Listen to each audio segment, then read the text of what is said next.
NRL round 15 is in the books, and I'm here to tell you who got the money and where at the weekend. And unfortunately for punters, wins were few and far between. Just 2 games went in their favour in round 15. Both of them were on Friday night. The Dragons saluting against the Cowboys as a well-backed favourite before Melbourne landed a pretty big plunge in a game which was $1.90 each of 2 just 24 hours before kick-off against the Roosters. The Storm once again proving they are a punter's best friend in 2019.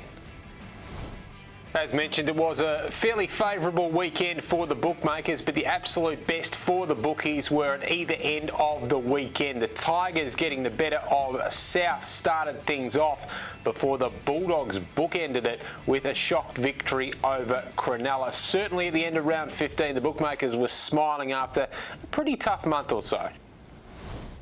Much like the overall results, it was a pretty tough round for first try bettors as well. Only twice did the punters come out in front. Melbourne Storm speed machine Ryan Pappenhausen was well found at $15 against the Roosters on Friday night, while on Saturday evening, Edric Lee at $9 for the Knights against the Broncos was also well backed. Other than that, it was a very frustrating first try betting round.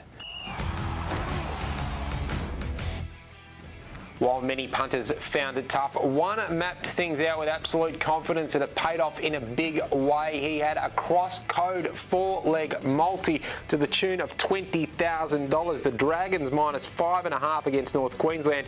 Newcastle minus 3.5 versus the Broncos. Geelong in the AFL minus 23.5 against Adelaide.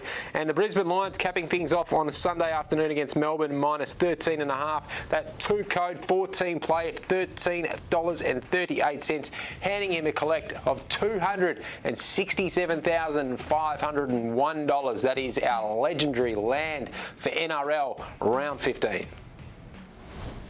Well, let's take a look now at the NRL Premiership market for those who are backing the future. The Roosters are steady at that $3.25 quote where they have been for some weeks, although the Storm did firm up on the second line of betting from $4.50 into $4. Souths, who are in a bit of a slump, eased slightly, as did the Sharks, and also the Raiders and Knights. Now, the Knights' drift isn't due to their form, it's due to the Kalen Ponga injury. Manly, who were as much as $41 after round 3, are now into $15 for the Premiership, and look, a real smoky to win it. Almost losses market. Well, the Bulldogs eased back out but still remain the top pick there. They're $1.55 out to $1.90, while the Gold Coast Titans are $4 into $2.90. It is a race in 2 for the most losses market. That is the title you do not want to win unless you're punting on it. And if you are going to punt on any market in the NRL or anything in general, remember to go to Ladbrokes.com.au or jump on the app to do so, and gamble responsibly.